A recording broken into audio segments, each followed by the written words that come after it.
Alrighty, we're opening up and unboxing a blaster box of Panini Select Baseball 2022. Hopefully we can pull something here. These retail boxes are tough, especially with Select. I mean, you get, it says 4 cards inside, you get 3 packs.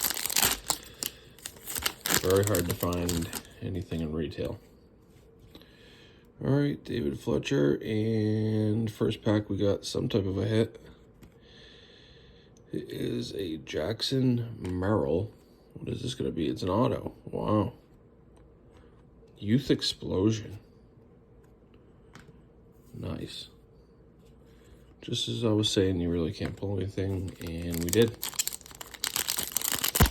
Nice auto.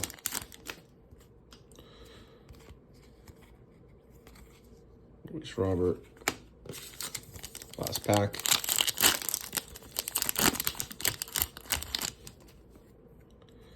Verlander, Wong, Semien, and Babe Ruth.